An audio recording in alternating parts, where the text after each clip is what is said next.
Hey hello and WhatsApp guys, আসসালামু আলাইকুম। আশা করি সবাই ভালো আছেন। তো আমরা গত পর্বে দেখেছিলাম যে ওয়েন ইভেনের একটা ব্রেসলেট হারিয়ে যায় এবং সে পরদিন আবারও রেস্টুরেন্টে যায় ওই ব্রেসলেটটা খোঁজার জন্য। তখন ওয়েটাররা তার কাছে তার অ্যাড্রেস চায় এবং পরে দেওয়ার কথা বলে। ওইখানে সাংয়ান আসে এবং বলে যে ভালো করে খুঁজে দেখো এবং ওনার ব্রেসলেটটা ফিরিয়ে দাও।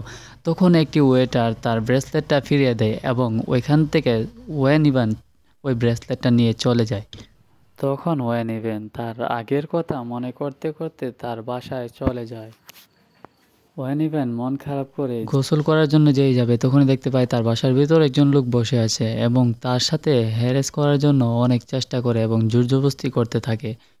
তখন ওই লোকটি বলছিল যে আজকে আমার বাসায় আমার ওয়াইফ নেই, আজকে তোমাকে দিয়ে আমার কাজ চালাবো এবং তার সাথে অশ্লীলতা করার অনেক চেষ্টা করতে থাকে।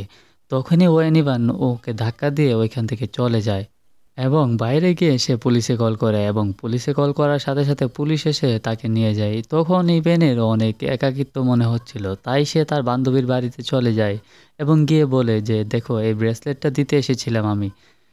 তখন বলে যে আমি আজকে রাতটা তোমার কাছে থেকে যেতে চাই এবং সে তার পুরনো দিনের কথা মনে করতে থাকে যখন ছোটবেলায় তার সাথে এরকম কিছু একটা হয়েছিল, কিন্তু তখন তার মাও তার পাশে থাকেনি। সে চিৎকার করে করে বলছিল যে মা আমার সাথে থাকো, কিন্তু তার মা তার সাথে থাকেনি।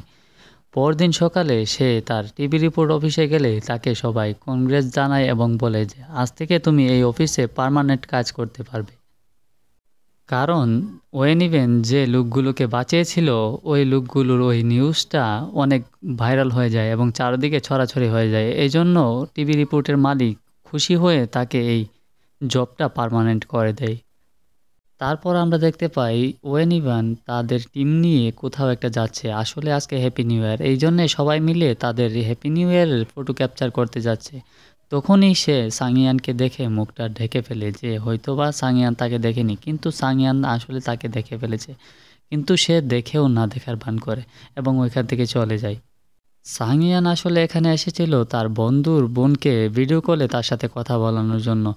অন্যদিকে দেখা যায় ইভান মাস্ক পরে আছে যেন সাংয়ান তাকে চিনতে না পারে এবং সে একটা ফেসবুক অ্যাকাউন্ট থেকে ওয়েন ইভেন সাংয়ানকে হ্যাপি নিউ ইয়ার পাঠায়, কিন্তু তার মেসেজের কোনো রিপ্লাই আসে না। কারণ সাংয়ান এখনও ওয়েন ইভেনকে দোষী সাব্যস্ত করে তাদের ব্রেকআপের জন্য। সে এখনও জেদ ধরে আছে ওয়েন ইভেনের উপর, তাই বুঝতে দেয় না যে সে তাকে দেখেছে। তখনই আমাদেরকে একটা ফ্ল্যাশব্যাক দেখানো হয় যেখানে দেখা যাচ্ছিল যে সাংয়ান ওয়েন ইভেন যখন গাড়ি দিয়ে যাচ্ছিল তখন সাংয়ান ওয়েন ইভেনকে দেখে ফেলে, কিন্তু সে যেন সেটা বুঝতে না পারে সেজন্য সে বোঝায় না যে সে তাকে দেখেছে। তখন আমরা দেখতে পাই যে সে আসলে যখন ফোনে কথা বলে তার পাশ দিয়ে যাচ্ছিল তখন তাকে হ্যাপি নিউ ইয়ার বলে, কিন্তু ওয়েন ইভেন সেটা বুঝতে পারে না যে সে কি তাকে বলেছে নাকি ফোনে যার সাথে কথা বলছে তাকে বলছে। এই জন্য সেও পাশ কাটিয়ে চলে যায়। তারপর আমাদেরকে আরও একটা ফ্ল্যাশব্যাক দেখানো হয় যেখানে আসলে দেখানো হচ্ছিল যে কিভাবে তাদের প্রথম দেখা হয়েছিল। তো তখন আমরা দেখতে পাই যে আসলে সাংয়ান বল নিয়ে দাঁড়িয়েছিল এবং ওয়েন ইভান পাশ দিয়ে যাচ্ছিল। স্কুলে নতুন হওয়ার কারণে ওয়েন ইভান সাংয়ানকে জিজ্ঞাসা করে যে তার ক্লাসটা কোন দিকে। তখন সে তার ডিরেকশন বলে দেয়। তখন ওয়েন ইভান তার ক্লাসে চলে যায়। তখন স্যার তাকে জিজ্ঞাসা করে যে তুমি কি সাংয়ান? তখন সে বলে যে না, আমি সাংয়ান না, আমি ওয়েন ইভেন। তখনই স্যার বলে আসলে নামটা মেয়েদের মতো তো, তাই জিজ্ঞাসা করলাম। তখনই ওইখানে সাংয়ান চলে আসে এবং স্যারকে জিজ্ঞাসা করে যে স্যার আমার নামটা কি মেয়েদের মতো? তখনই স্যার বলছিল যে আসলে একটা সিট খালি তো তাই বললাম। তখনই সাংয়ান জিজ্ঞাসা করে তুমি কি মিস সাংয়ান? তখনই ওয়েন ইভেন অনেকটা মুচকি হাসে এবং তার উপর ক্রাশ খেয়ে যায়। তারপর সিন চলে আসে বর্তমানে। তখন আমরা দেখতে পাই যে ওয়েন ইভান আসলে তার কাজটা অনেক সততার সাথে করে। তখনই সেই দিনও ডিরেক্টর তাকে ডেকে বলে যে তুমি এত চুপচাপ থাকো কেন, তুমি তোমার মনের কথা সবাইকে প্রকাশ করবে, তাহলে দেখবে মনটা অনেক হালকা হবে এবং নতুন বছর তোমার নিজের মতো করে তৈরি করে নাও। ওয়েন ইভান তখন তার ডিরেক্টরের সাথে কথা শেষ করে ওইখান থেকে চলে যাচ্ছিল। তখনই সে একটা পিক তুলে তার ফেসবুকে স্ট্যাটাস দেয় যে নতুন বছর আমি নিজের মতো করে শুরু করতে চাই এবং সে বাড়িতে চলে যায়। তখনই সিন শিফট হয় সাংয়ানের রেস্টুরেন্টে যেখানে নিউ ইয়ারের পার্টি হচ্ছিল। আর সাংয়ান আসলে ওয়েন ইভেনকেই খুঁজছিল, কিন্তু ওয়েন ইভেন ডাইরেক্ট বাড়িতেই চলে গিয়েছিল। তখন ওইখানে আসে তার বান্ধবী, আর তার দেখা হয়ে যায় সাংয়ানের বন্ধুর সাথে এবং সে জিজ্ঞাসা করে যে তুমি কি ওয়েন ইভেন? তখন সে বলে যে না, আমি ওয়েন ইভেন না, আমি আসলে ওয়েন ইভেনের বন্ধু।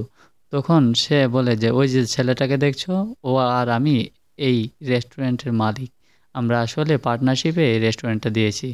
তখন চাও চাও মানে আমাদের নায়িকার বান্ধবী, সে অনেকটা অবাক হয় যে সে আসলে এই রেস্টুরেন্টের মালিক, আমি আরও কতদিন ধরে ওকে খুঁজছি যে কে আসলে এই রেস্টুরেন্টের মালিক।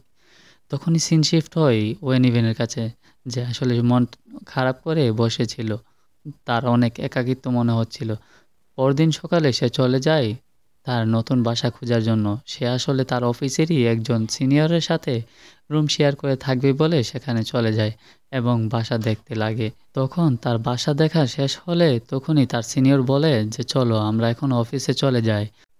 তখন তারা বাইরে যেতে দেখতে পায় ওয়েন ইভেনের সিনিয়রের এক্স তাকে ড্রপ করার জন্য এসেছে। সেটা দেখে ওয়েন ইভেন অনেকটা অবাক হয়। তখন সে বলে আসো তোমাদেরকে আমি ড্রপ করে দিই। তখনই সাংয়ানের বন্ধু ইভেনকে বলে ওঠে যে তুমি ওয়েন ইভেন না?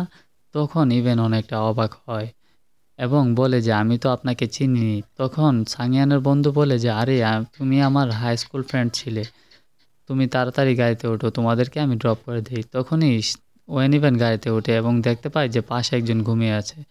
তখনই সাংয়ানেরও ঘুম ভেঙে যায় এবং সে মুখ খুলেই তার পাশে ওয়েন ইভেনকে দেখতে পায়। আজকে আসলে সাংয়ানের জন্মদিন ছিল আর তার বন্ধু তাকে ট্রিট দেওয়ার জন্য নিয়ে যাচ্ছিল।